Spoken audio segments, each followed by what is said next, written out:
Welcome back to Filmmaker Reacts, where today we're going to be looking at The Raid, and no, not the Indonesia movie, but the short film series made for Escape from Tarkov. And if you don't know what that is, Escape from Tarkov is a military shooter, survival type game, and it's fantastic.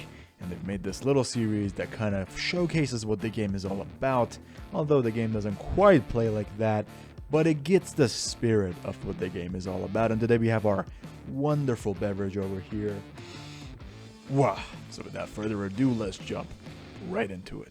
Орудуют банды мародеров, а в районе Таркова активизировали свою деятельность частные военные компании.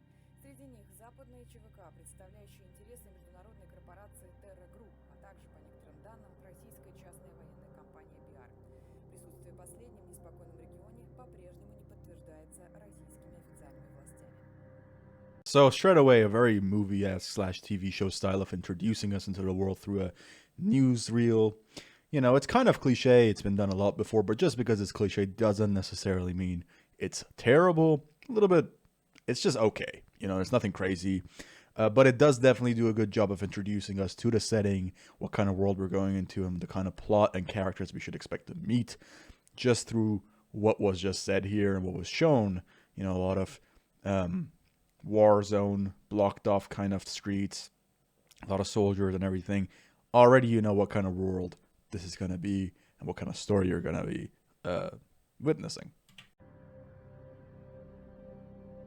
So Battlestick Games is the developers for the game and for the show. Producers, I guess.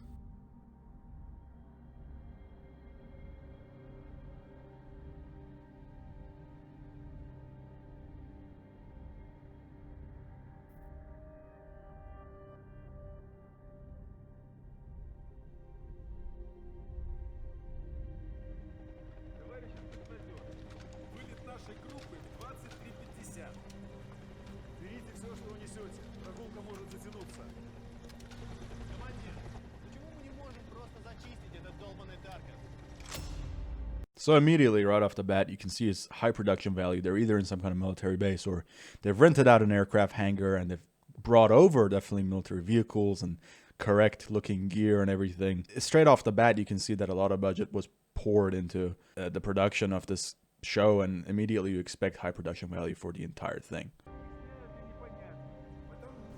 Intellectually challenged.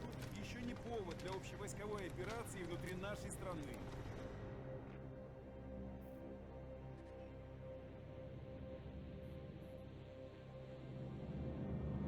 Raid. Let's play Raid Shadow Legends. Not sponsored. There you go. First introduction to a meth head scav.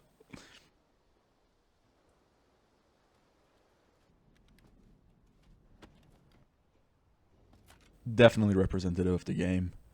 A lot of looting of dead bodies and just generally looting going on in that game. Trying to survive.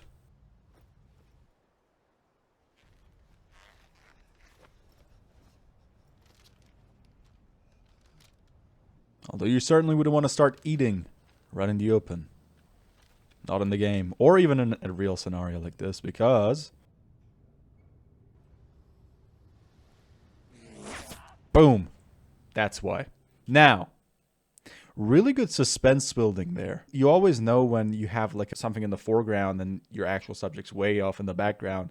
You get this kind of voyeuristic feeling, as if you're just kind of looking over at somebody, trying to secretly look at them. And that's really a perfect feeling for Tarkov. If you never played the game, you can jump over to my other channel, Funkle, and see me play it there, or just, you know, my Twitch or whatever. I'll put all that there. I play that game quite a lot. And that is the perfect feeling to portray, because you're always kind of being watched by somebody. And it really puts that paranoia in you as a viewer and really gives you that feeling, just with some simple composition.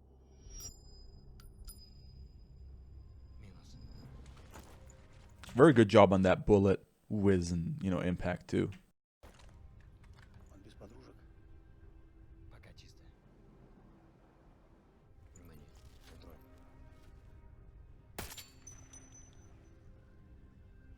Aims off. Парни, Didn't actually get him. Тифу оставьте что, а то осерчает и заведет нас еще на минные посевы. Пусть попробует. Я и с одной ногой сумею. Вот только Скиф единственный, кто знает эту местность, и где искать его пропавших пацанов. Прежде чем вылет со своей группой, глядишь, и никого искать бы не пришлось. Так, мужики, затаривайтесь вещи, а? Пока толпа наших фанатов не набежала. Армалей. So all the gear, so I mean, I've never been in the military or anything like that. Although I do watch a lot of military-based videos and stuff like that. So from my civilian perspective, everything gear-wise looks pretty solid. And I know that these guys actually brought over a lot of military consultants for making this show. I'll do a behind the scenes for this stuff later. And I think it really does help with the details. Even if you don't know what the real gear is, even if you don't know what it should look like, you can still feel the details. You know, it's always in the details. You can sometimes tell something is off when it's not there. But when it's there, everything just kind of is coherent and it makes sense. Really good job on this one. Вода закончилась. А если есть хамон, возьму свои слова обратно. Up. Так, все, закругляемся. Скоро этих гавриков свои начнут искать. Пора валить отсюда. Где там наш головняк? Сокол форту. Сокол форту. So basically, they got no comms going Вот ответ вне зоны. Иди, тоже вали. with their other teammates or with HQ either. Эй, Скиф. А где твой минус? Yeah, where's your kill, bud? Терка, которого ты как And he killed the guy. He walked away. лох нахуй, что ли? Эй, где тело этого упырка? Этот хер, походу, со своим стволом ушел. Бык твой недобитый. Yeah, so these are supposedly PMC guys. I've seen videos and I've seen people ask, like, how are they mounting optic? Again, I don't know. I live in England. We can't have guns. But a lot of people are asking how you're mounting optics onto an AK. If you've been around YouTube, around the gun side of YouTube, which if you're watching this video, you probably have been, you've seen a lot of videos probably of AKs being mounted with optics. And it's not some crazy contraption that is like, you know, made just for this show. They do exist. I mean, usually they're more towards the handguard, but these kind of, in the game, they're called Bastion dust covers, do exist where you have rails that you can mount optics and stuff onto. Look up Brandon Herrera and it was an AK operator and people like that. Polinar Tactical, I think. But basically, there's a whole bunch of AK guys on YouTube. I'm sure you can find out about all the gear and kind of reference it. And I think, you know, just from what I've seen, it's really dead on stuff. Где угодно.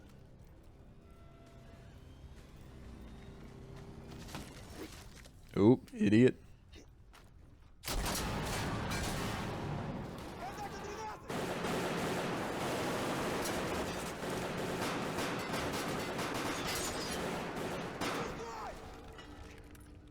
Сэм, ты как?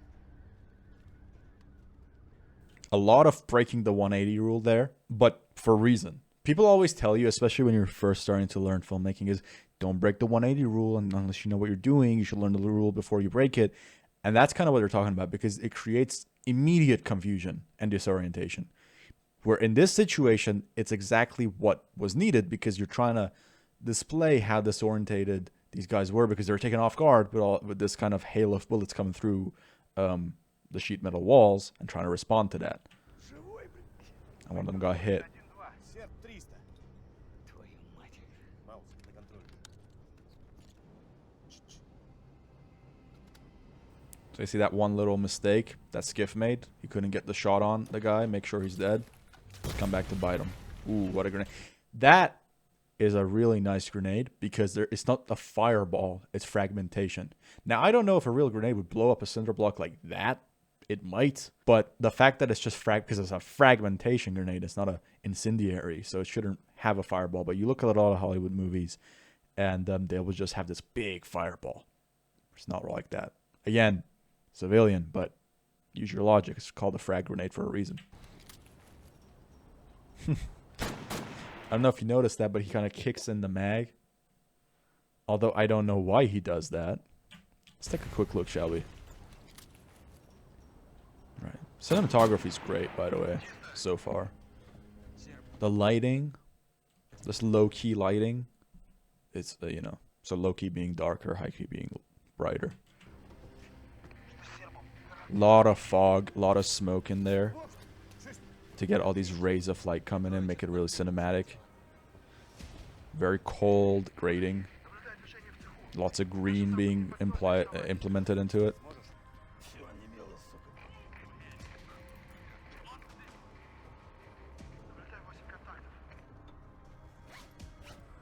Скиф, сетку тебе. Relatively На место Скифа. Держи задний выход на железку. relatively shallow depths of field for the most part, except for like these shots where you got some deeper ones. And I think the sharpness is noticeable. The image quality out the gate was sharp. They were probably using a very good lens. No idea what that would have been. No idea what camera they would have been shooting on. Most likely doesn't even matter. But they've clearly added a lot of sharpening in post to give it that kind of gritty, textured feel, almost like film grain. It's not film grain. I don't think it's film grain anyway. I've never seen film grain that's this smooth. But you can see quite crushed blacks, and it's all to give it that kind of gritty texture and play more into what's actually going on. All these bullet impacts. Lots of little bullet cartridges just being ejected out and everything, very accurately done. You know, to the vein of like John Wick and everything else like that. Lots of dust. I wonder how much of this is like post effects with like the bullet impacts and everything, and how much of these are actually practical effects. So on set, having I can't remember their name now, but the little explosives that kind of blow up to make they're not squibs. Squibs are like blood, but similar to that. So you have like these little explosives that you like plant into the walls and everything, where you've already kind of put like softer material there, so it just kind of blows up.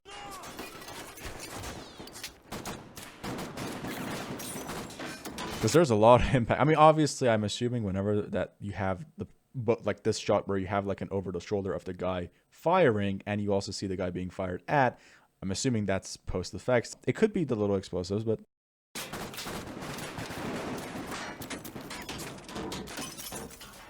yeah, that in the car windows, that's all real. That's not post effects. I can almost guarantee that if it is, they're really great. But I'm pretty sure that those are all practical effects. They're just like putting, you know, they're blowing up the window, shattering it little by little. Yeah, I don't know what that sniper's hoping to achieve.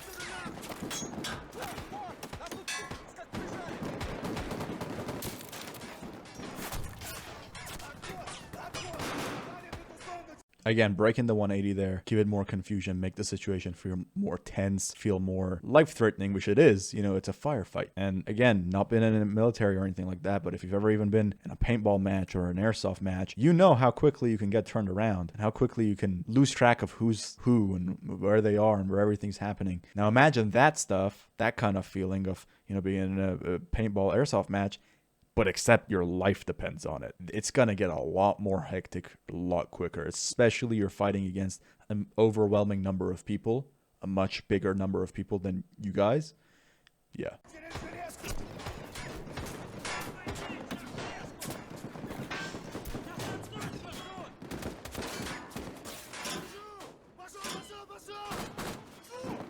Oh, yeah. You know, very like shaky handheld style camera. It actually looks a lot more hectic than it is, and not because it's necessarily too shaky, but there's a lot of cuts happening. Cut, and there'll be like a little brief moment just showing you everything that's happening. So I'll go close, like medium MCU basically, medium close up, you know, boom, boom. So you see like medium close up, wide shot, back to medium close up, again. It's like character, what's going on, back to a character. Character, what's going on, back to a character. So you constantly being thrown from a more personal perspective of like a more being attached to one of these characters, immediately cutting out away from them to, oh, look at everything that's kind of happening around them, back to how they're responding. It's a pretty good way of kind of introducing how characters behave into these moments of a film. That makes sense?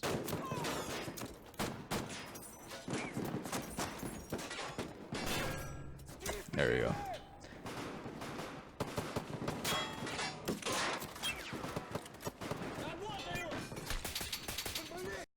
Suppressor sound, fantastic.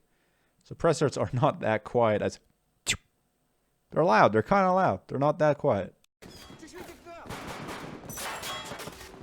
I like the little, if you guys played any Source games, the metal ricochets sound like Source engine kind of sound effects. Like, you know, like CSGO and Half-Life and all that.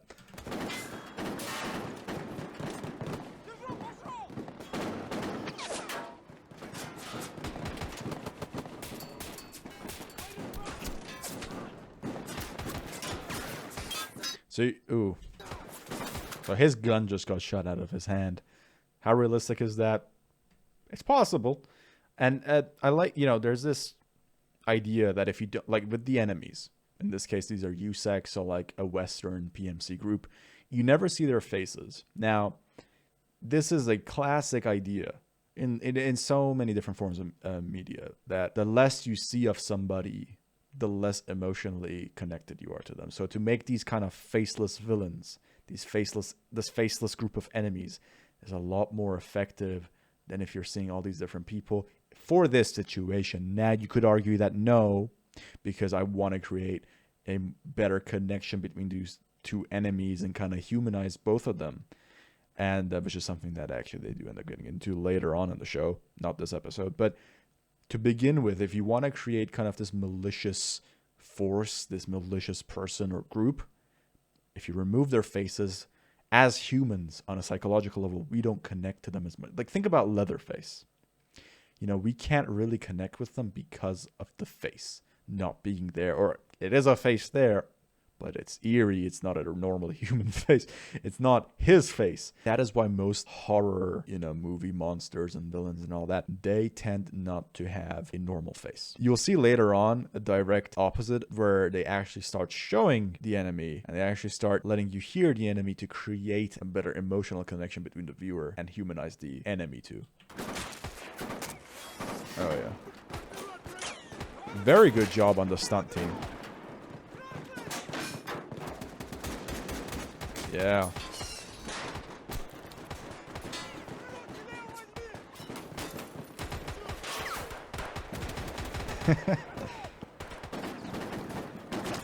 Ooh. Another thing about this game and film is that they actually portray body armor. Now, in a lot of films, you just shoot people whether they have body armor or not, they die. Or the other way around, where like they'll just pass out immediately. Now, if you haven't seen anything to do with that, look up people getting... Okay, don't look up people getting shot, but look at how body armor reacts to bullet impact from a lower caliber gun. I'm assuming what they're firing is probably like a 5.56 NATO round or whatever. 5.56 by 45? Or maybe I'm wrong. I don't know calibers, dude. But basically, it's a smaller round than the 7.62 from the AK, although I think these are 5.45s. Anyway, why do I know this stuff? Because I've played the game. But regardless, if you have good body armor, for the most part, if the bullet doesn't have too much of an impact, you can just get hit and get up. Pretty surprisingly so, actually. For story reasons, of course, they need to drop to make it seem more of an impact, but you get it. Again, a lot of foreground in these shots. And foregrounds are always great for giving you depth. That is one of the things that separates basic video from like a more cinematic piece of footage is foreground. Foreground that has contrast with the background. I mean, my lighting today is not that great, but if you see like back there, I have contrasting backgrounds. So I'm a warmer color. That's a colder bluey hue. And that's on purpose. But generally you want this kind of contrast. Now, especially because everything's so dark in this shot, having something out of focus in the foreground gives you almost a compositional balancing act that helps draw your eye to the human face, which your eyes always will go to a human face. It's just natural if done correctly. Of course, don't put like a useless, you know, piece of foreground in front of your subject or something like that. But if you, for example, you see him on the left at the minute and then on the right, because our attention is not supposed to go to the right, you just have a bit of a foreground. Then you have a leading line to him. You know, leading lines are basically any lines in the image that are leading your eyes to what you're supposed to be focusing on. In this case, it's his gun and it's that pillar behind him and it's the foreground. We actually see that quite a lot here in this entire show. And in a lot of movies that you will have seen and you will see from here on. Keep an eye on that too.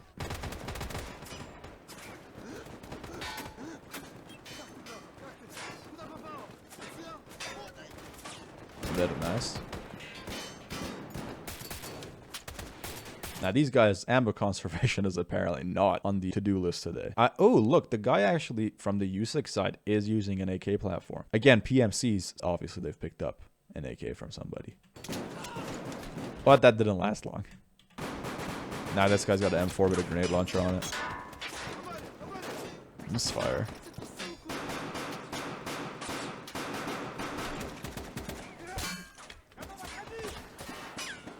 Again, another thing you don't see in movies. They run out of ammo. Nowadays, it's getting a lot better.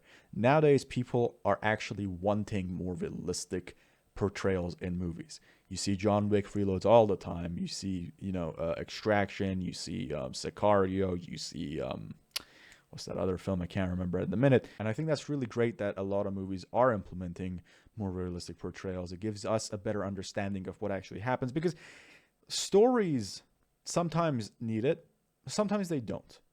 If your story needs to be something like Equilibrium, where you have that gun fu stuff with Christian Bale, if and that's the whole point of it, or if it's The Matrix or something along those lines, you don't want realism. But if you're gonna make a war movie, if you're gonna make a crime thriller, you better do your research, because audiences nowadays, they're pretty clever. And they've been shown so much content. We consume so much content on a regular daily basis that we can pick it out like that. It's like an interview with one of the animators from Activision Infinity Ward on talking about animation. Not everybody's an animator, but everybody can recognize animation because we see human movement and physics in action on a daily basis. And as times progress, as the more media we start to consume, the harder it becomes to kind of miss details past the modern audience. Sometimes you don't want it to be realistic. That is a different story. But if you are going to say that this is a realistic, gritty story, then you should really do your research nowadays. It's not like, the 80s or whatever, where you can have Schwarzenegger just mowing everybody down from hip fire. Can't really do that anymore. You can, if that is the idea behind your film, but people will notice nowadays.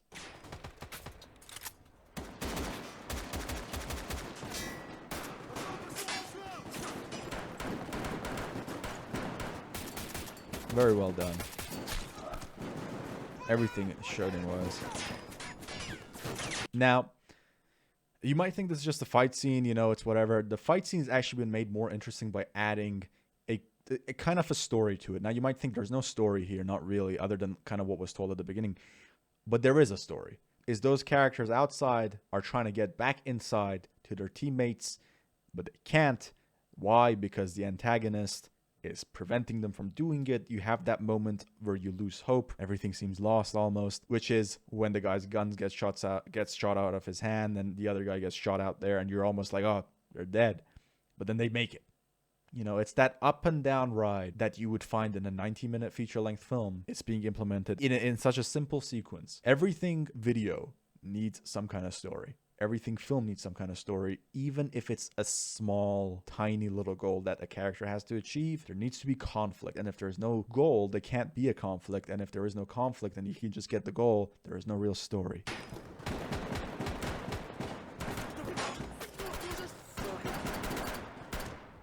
There we go.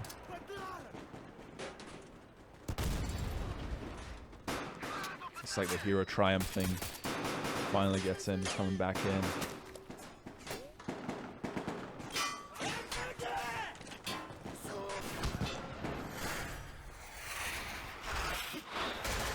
Ooh. Dang. Oh, man. Imagine getting hit by a rocket launcher.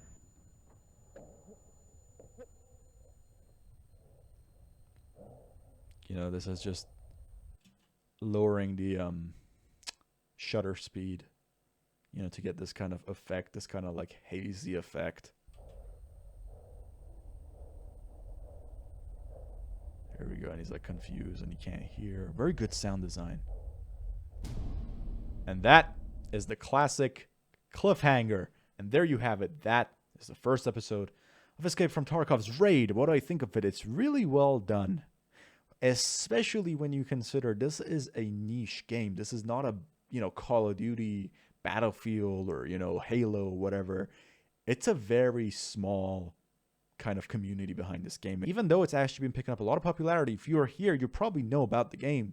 If you go on twitch.tv, you will see it's actually pretty high up on the list of games that are being watched at the minute because of the attention to detail. I think these guys really, really care about the stuff that they're putting out, and I think it definitely shows. This show, or this episode of this show, is one of 4, so go ahead and hit subscribe to see the rest of it. I will finish this bourbon off screen. I got too caught up in the film to actually finish it off. But thank you guys for sticking around. Follow me on Twitter and Instagram or the social media of your choice. Suggest anything else you'd like for me to react to. Tell me your thoughts about this. Hit subscribe and stay creative.